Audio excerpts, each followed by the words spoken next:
cinta ditembusi tombak bengis, yang rela menanggung sengsara demi selamat dunia. Ada cinta yang abadi, betapa kau dihina.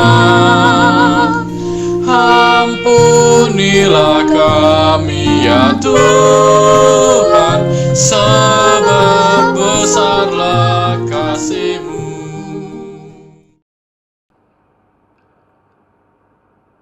Dalam nama Bapa dan Putra dan Roh Kudus. Amin.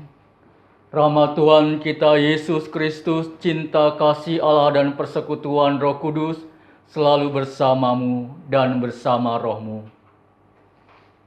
Saudara-saudari dan seluruh umat yang dikasihi Tuhan, hari ini kita memasuki novena hati Yesus yang Maha Kudus, hari yang ke-8. Pada novena kita hari ke-8 ini, kita akan merenungkan bersama tentang kasih itu berani mengorbankan segalanya sampai wafat. Wujud kasih sejati adalah rela berkorban. Konsep kasih dan pengorbanan adalah dua kesatuan yang tidak terpisahkan dalam hidup kita sebagai orang Katolik. Bagaimana manusia menyatakan kasih yang sejati adalah dengan pengorbanannya sepenuh hati dan tanpa paksaan. Pernyataan kasih Allah yang sempurna adalah Yesus wafat bagi kita semua. Bagaimana Yesus mengasihi manusia, yaitu dengan pengorbanan dirinya secara rela. Konsep kasih Tuhan sangat jelas dan juga tegas. Namun, bagaimana hidup kita ini mengenal adanya Tuhan yang kasih itu? Peristiwa salib adalah wujud keberadaan Tuhan yang sempurna kepada dunia. Bapak, Ibu, saudara-saudari terkasih, marilah dalam novena hati Yesus yang Maha Kudus, hari yang ke-8 ini, kita memeriksa hidup batin kita sambil mohon rahmat pengampunan, di mana terkadang dalam diri kita ini belum bisa berkorban untuk mewujudkan cinta kasih dalam hidup kita kepada Allah. Marilah kita hening sejenak.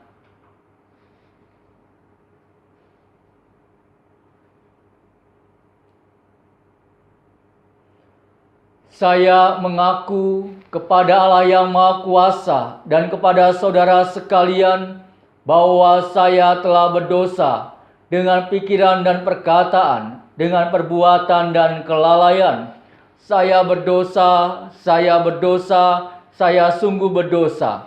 Oleh sebab itu saya mohon kepada Santa Perawan Maria, kepada para malaikat dan orang kudus, dan kepada saudara sekalian supaya mendoakan saya pada Allah Tuhan kita.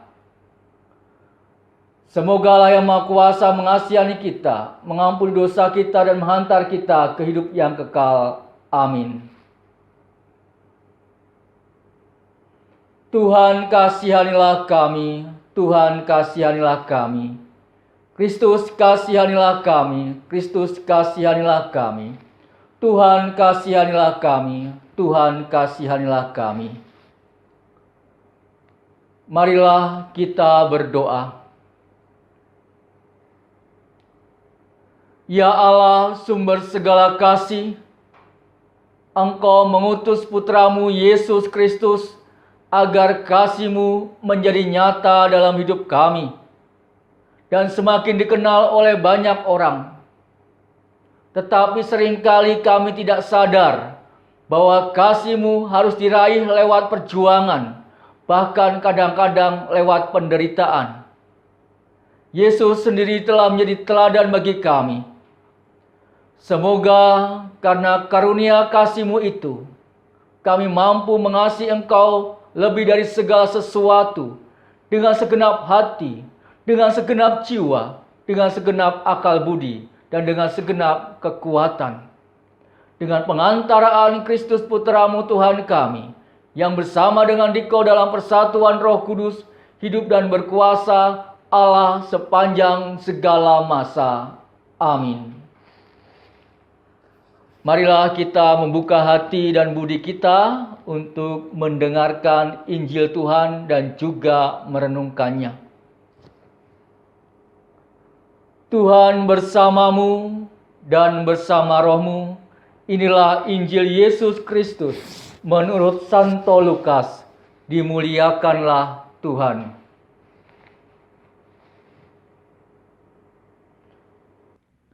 Ketika mereka sampai di tempat yang bernama Tengkorak, mereka menyalibkan Yesus di situ dan juga kedua orang penjahat itu, yang seorang di sebelah kanannya dan yang lain di sebelah kirinya. Yesus berkata, "Ya Bapa, ampunilah mereka, sebab mereka tidak tahu apa yang mereka perbuat." Dan mereka membuang undi untuk membagi pakaiannya. Orang banyak berdiri di situ dan melihat semuanya. Pemimpin-pemimpin mengejek dia, katanya, "Orang lain ia selamatkan. Biarlah sekarang ia menyelamatkan dirinya sendiri jika ia adalah Mesias, orang yang dipilih Allah." Juga prajurit-prajurit mengolok-olokkan dia. Mereka mengunjukkan anggur asam kepadanya dan berkata, "Jika engkau adalah raja orang Yahudi, selamatkanlah dirimu." Ada juga tulisan di atas kepalanya, "Inilah raja orang Yahudi." Seorang dari penjahat yang digantung itu menghujat dia, katanya, "Bukankah engkau adalah Kristus? Selamatkanlah dirimu dan kami." Tetapi yang seorang menegur dia, katanya, "Tidakkah engkau takut juga tidak kepada Allah, sedang engkau menerima hukuman yang sama? Kita memang selayaknya dihukum, sebab kita menerima balasan yang setimpal dengan perbuatan kita. Tetapi orang ini tidak berbuat sesuatu yang salah." Lalu ia berkata, "Yesus, ingatlah akan aku apabila engkau datang sebagai raja." Kata Yesus kepadanya, "Aku berkata kepadamu, sesungguhnya hari ini juga engkau akan ada bersama-sama dengan aku di dalam Firdaus." Ketika itu hari sudah kira-kira jam 12. Lalu kegelapan meliputi seluruh daerah itu sampai jam 3. Sebab matahari tidak bersinar, dan tabir bait suci terbelah dua. Lalu Yesus berseru dengan suara nyaring, "Ya Bapa, ke dalam tangan-Mu kuserahkan nyawaku." Dan sesudah berkata demikian, ia menyerahkan nyawanya. Ketika kepala pasukan melihat apa yang terjadi, ia memuliakan Allah, katanya, "Sungguh, orang ini adalah orang benar." Dan sesudah suruh orang banyak yang datang berkerumun di situ untuk tontonan itu, melihat apa yang terjadi itu, pulanglah mereka sambil memukul-mukul diri. Semua orang yang mengenal Yesus dari dekat, termasuk perempuan-perempuan mengikuti dia dari Galilea, berdiri jauh-jauh dan melihat semuanya itu. Demikianlah Injil Tuhan. Terpujilah Kristus. Bapak, Ibu, saudara-saudariku yang terkasih, berkorban mudah untuk diucapkan, tetapi sulit untuk dilakukan. Sebenarnya apa itu pengorbanan? Pengorbanan itu berarti merelakan sesuatu yang berharga yang ada dalam diri kita untuk diberikan kepada orang lain yang kita cintai dengan tulus demi kebahagiaan mereka. Yang berharga itu entah harta, tenaga, pikiran, waktu, bahkan bisa saja nyawa. Pengorbanan itu identik dengan kasih. Di dalam kasih yang sungguh-sungguh pastilah ada pengorbanan. Bisa pengorbanan sifatnya kecil sampai pengorbanan besar berupa nyawa. Bisa dibilang pengorbanan merupakan konsekuensi dari kasih itu sendiri. Kasih itu selalu disertai dengan pengorbanan yang tulus. Semakin besar kasih kita, maka semakin besar pula korban yang bisa kita berikan. Yesus pun begitu besar mengasihi kita, sehingga mengorbankan segalanya. Bapak, Ibu, saudara-saudariku yang terkasih dan adik-adik yang kami cintai, Yesus Kristus adalah teladan utama dalam memperlihatkan semangat rela berkorban sampai wafat di kayu salib.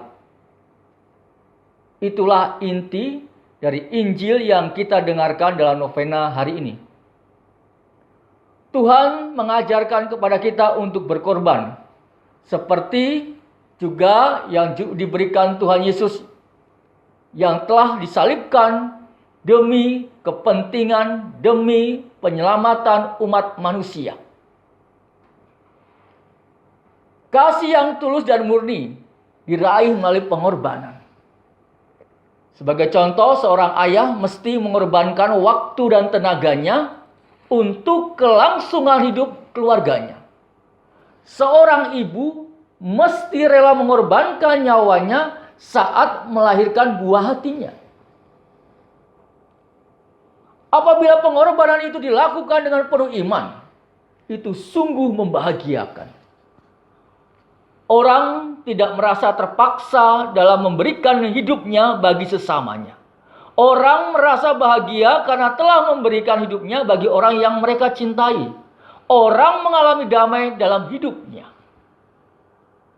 Saudara-saudaraku terkasih, kita mesti percaya bahwa segala kurban dan pemberian diri kita tidaklah akan sia-sia bila diberikan dengan tulus untuk yang membutuhkan. Malah pemberian diri itu akan menjadi berkat berlimpah baginya. Dikatakan dalam Injil Lukas bab 6 ayat yang ke-38. Kita mesti percaya sabda Yesus, siapa memberi akan diberi. Saudara-saudariku terkasih, kematian Yesus atau pengorbanan Yesus pun bukan kematian yang sia-sia, yang dicari-cari ataupun konyol. Sebaliknya kematiannya memberikan makna dan tujuan baru bagi kehidupan manusia. Kematiannya pun mengungkapkan betapa berharganya jiwa manusia di hadapan, di mata Tuhan Yesus Kristus.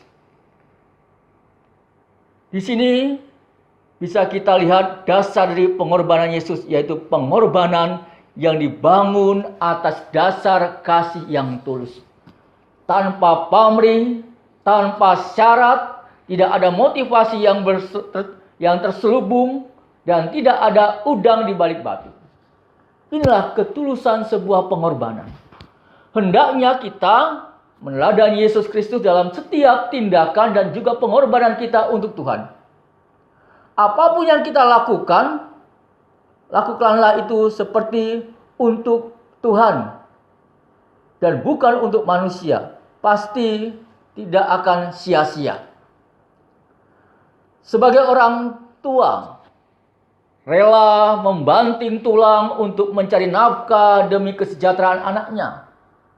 Kalau seorang pacar rela meluangkan waktu untuk menjemput sang pujaan hatinya, merelakan uangnya untuk membeli pulsa demi meng-SMS atau meng-WA pacarnya. Anak yang mencintai orang tuanya akan merelakan waktu untuk menemani orang tuanya jalan-jalan, menemani mereka mengobrol. Anak-anak Tuhan yang mencintai Tuhan rela mengorbankan waktunya untuk berdoa, membaca Alkitab setiap hari demi membangun relasi yang akrab dengan Tuhan dan melayaninya. Itulah beberapa contoh dari pengorbanan kecil sebagai wujud dari cinta kita. Ada juga pengorbanan yang besar, seperti pengorbanan yang dilakukan para pejuang kita demi kemerdekaan bangsa, sehingga mereka rela mati demi bangsa ini. Bahkan dalam gereja Katolik, pengorbanan Santo Santa, ada yang sampai kehilangan nyawanya tentu untuk imannya. Memang pertanyaannya, pengorbanan apa yang bisa kita berikan kepada Tuhan dan sesama manusia? Sikap rela berkorban harus kita tanamkan juga terhadap anak-anak kita, agar kelak mereka memiliki bekal yang tidak asal jadi dan tetap teguh dalam menjalankan firman Tuhan. Apa yang bisa diberikan untuk Tuhan? Tentu pertanyaan ini jangan jadi belenggu bagi diri kita, dalam diri kita sendiri untuk berkorban. Kita sudah menerima begitu banyak rahmat karunia dari Tuhan. Namun apakah kita sudah cukup rela berbagi untuk sesama? Bahkan segala yang kita miliki dan kemampuan kita tidak lain hanya pemberian dari Allah semata, bukan dari jasa kita sendiri. Jika kita rela berbagi atas apa yang kita miliki, maka Tuhan tidak pernah diam untuk menambah kekurangan kita, sehingga dapat terus berbagi. Satu hal yang harus selalu kita lakukan adalah mendekatkan hati kita kepada Tuhan agar mudah dalam diri kita berbagi kepada sesama yang berkesusahan.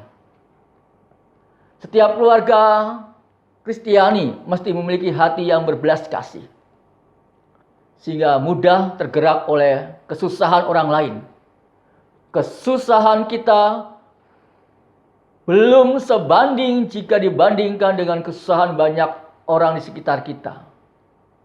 Ketika memberi dengan hati yang bersyukur, maka kita tidak akan merasa berat untuk melakukannya. Bahkan bersukacita walaupun mungkin jumlah yang diberikan itu cukup besar bila dibandingkan dengan pendapatan dan keperluan kita sendiri. Oleh karena itu, kita perlu menanamkan sikap solidaritas. Solidaritas merupakan sikap ikut merasakan terhadap apa yang dirasakan orang lain. Dalam hal ini difokuskan rasa solidar terhadap orang-orang miskin. Dan Allah juga memiliki rasa solidaritas terhadap orang-orang miskin yang hidupnya penuh dengan penderitaan dan ketidakadilan. Orang miskin tidaklah atas kehendak mereka sendiri agar mereka hidup dalam kemiskinan. Dan tidak atas kehendak Allah sendiri mereka menjadi miskin. Tetapi salah satu faktor yang menyebabkan mereka miskin adalah kesalahan dari pihak yang tidak bertanggung jawab atas kemiskinan dan juga atas ketidakadilan situasi hidupnya. Keadilan menjadi hukum di masyarakat. Dalam diri kita tentunya tidak akan mampu mengatasi jurang kemiskinan bila kita tidak membangun solidaritas terus-menerus. Tuhan yang kita agungkan pun turun ke dunia menjadi manusia, lalu solidar dengan kita. Bahkan dia menderita untuk yang dicintainya. Sikap solidar Allah merupakan kondisi yang real dan aktif, di mana Allah mengambil inisiatif untuk memberikan penghiburan dan juga pertolongan yang tanggap serta tepat waktu. Selain itu juga Allah sendiri dalam diri Yesus Kristus telah menunjukkan teladan kemenangan atas penderitaan, sehingga dapat menjadi jaminan bagi orang yang percaya untuk turut serta bersama-sama dengan kemenangan Allah itu. Bapak, Ibu, saudara-saudara yang terkasih, menjadi renungan hidup kita kali ini adalah sejauh mana diri kita sudah berkorban untuk Tuhan dan berbagi untuk sesama. Atau sebaliknya, hidup kita ini selalu merasa terus-menerus mengalami kekurangan sehingga kita tidak pernah untuk berbagi, tidak bisa untuk berbagi. Semoga novena kita hari ini dapat membuka hati dan budi kita untuk bisa memberikan kasih dan berani mengorbankan segalanya untuk Tuhan sampai kita wafat. Kemuliaan kepada Bapa dan Putra dan Roh Kudus, seperti pada permulaan, sekarang selalu, dan sepanjang segala abad. Amin.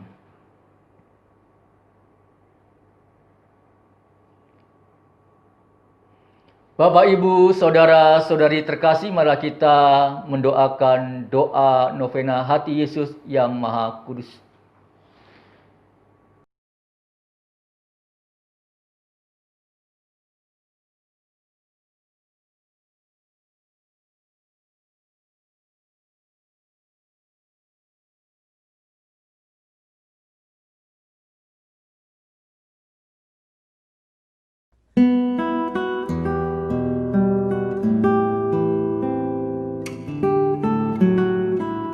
Oh hati Yesus yang Maha Kudus, hati yang penuh cinta, yang senantiasa bersinar bagi semua makhluk, memberi damai dan kasih ilahi.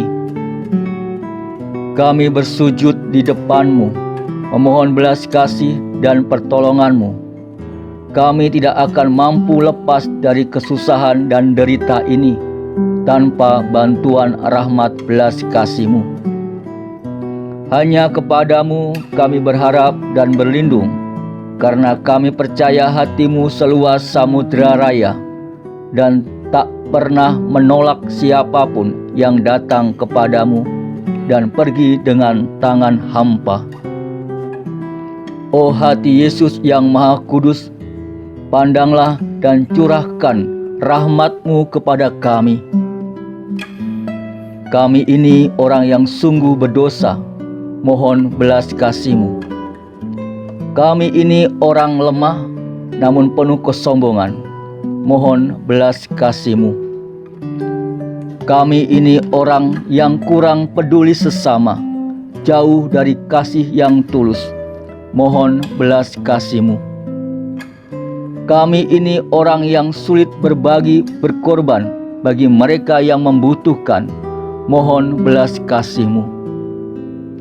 Kami ini orang yang keras hati, sulit mengampuni sesama, mohon belas kasih-Mu. Kami ini orang yang selalu khawatir dan takut karena kurang percaya akan kuasa dan kasih-Mu, mohon belas kasih-Mu. Kami sering hanya mengejar nafsu dan kepentingan diri sendiri, mohon belas kasih-Mu. Semoga hati kami Kau ubah menjadi seperti hati-Mu dalam menjalani hidup ini. Oh hati Yesus yang Maha Kudus, bebaskanlah kami dari godaan setan yang selalu mengancam hidup kami. Bebaskanlah kami dari derita dan kesusahan kami ini. Bebaskanlah kami dari segala penyakit ini. Bebaskanlah kami dari segala kelemahan dan kerapuhan kami ini.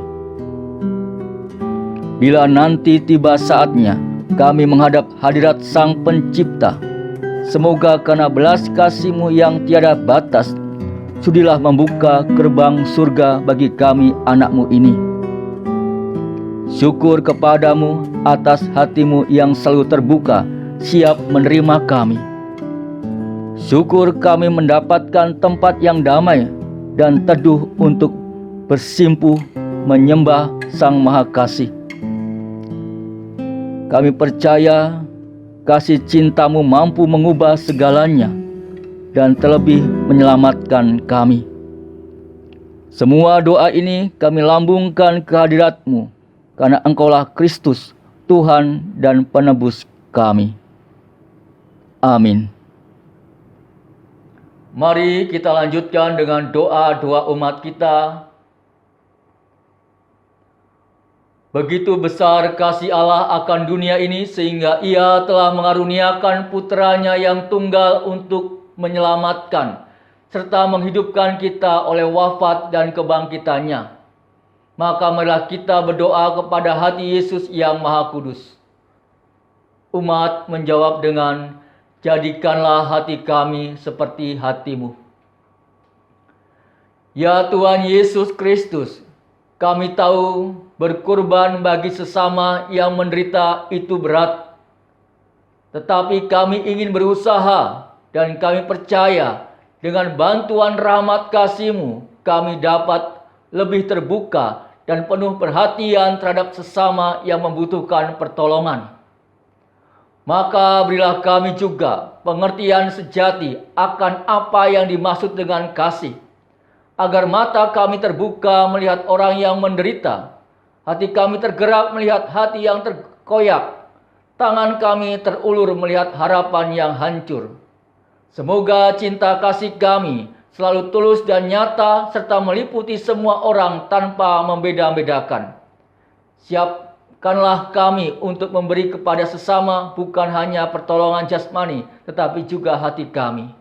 Kami mohon ya Tuhan, jadikanlah hati kami seperti hati-Mu. Tuhan Yesus Kristus, semoga kami semua meneladani pikiran dan cara bertindak serta kesetiaan dan keberanian yang kami kagumi padamu. Semoga kami semua pada hari-hari ini memperbaharui niat untuk saling mengasihi dan bekerja sama dalam keluarga kami masing-masing, sehingga nilai hidup Kristiani keluarga kami terpancar pula di dalam kehidupan bermasyarakat. Kami mohon ya Tuhan, jadikanlah hati kami seperti hati-Mu. Ya Tuhan, kami mohon berkat-Mu secara khusus untuk para medis yang berjuang untuk merawat penderita virus corona. Mereka telah berkorban untuk memberikan kesembuhan bagi pasien virus corona tanpa kenal lelah. Semoga Engkau berikan kekuatan, kesehatan, dan kesejahteraan bagi mereka. Bagi pemerintahan yang terus berusaha untuk terus mencegah meluasnya wabah virus ini, semoga Engkau membimbing mereka dan menyertai mereka selalu, agar mereka dapat menemukan dan melaksanakan kebijaksanaan-Mu yang melindungi seluruh masyarakat dengan baik dari wabah virus corona dan dapat terus memberikan kecukupan sandang, pangan, dan keamanan bagi semua orang. Kami mohon ya Tuhan, jadikanlah hati kami seperti hati-Mu. Marilah saudara-saudariku terkasih, kita haturkan pula doa pribadi kita masing-masing yang kita bawa dalam novena kita hari ini. Kita hening sejenak.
Kami mohon ya Tuhan, jadikanlah hati kami seperti hati-Mu. Ya Allah, Bapa Maha Pengasih, dengarkanlah permohonan kami. Semoga kami belajar sabar dan rela berkorban bagi sesama, seperti Yesus Kristus Tuhan kami. Amin.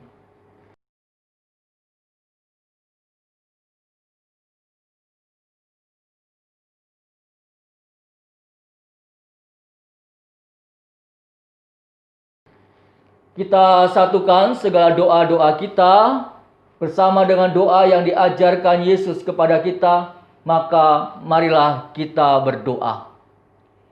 Bapa kami yang ada di surga, dimuliakanlah namamu, datanglah kerajaanmu, jadilah kehendakmu di atas bumi seperti di dalam surga. Berilah kami rejeki pada hari ini dan ampunilah kesalahan kami, seperti kami pun mengampuni yang bersalah kepada kami. Dan janganlah masukkan kami ke dalam pencobaan, tetapi bebaskanlah kami dari yang jahat. Amin. Marilah berdoa. Allah Bapa kami, terima kasih rahmat kasih-Mu atas terselenggaranya novena hati Yesus yang Maha Kudus hari yang ke-8 ini. Kami boleh Kau teguhkan melalui sabda-Mu tentang kasih yang disertai semangat pengorbanan.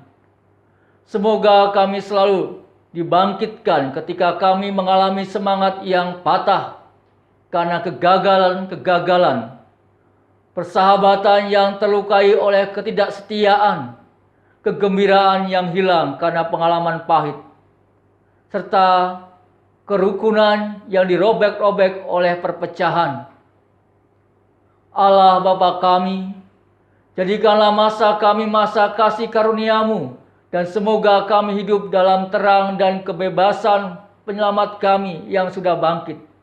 Demi Yesus Kristus Tuhan dan pengantara kami. Amin.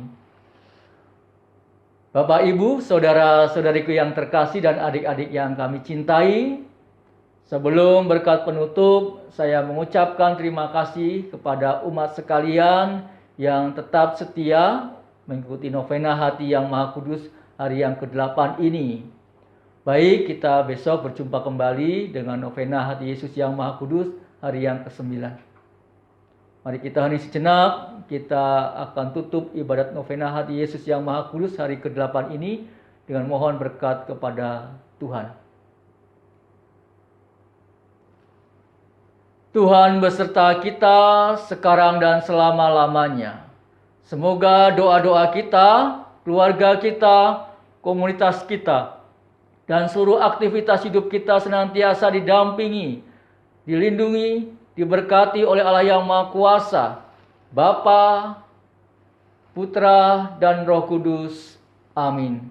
Saudara-saudara terkasih, dengan demikian novena hati Yesus yang Maha Kudus hari ke-8 sudah selesai. Syukur kepada Allah. Marilah kita pergi, kita diutus. Amin. Marilah kita tutup dengan lagu penutup.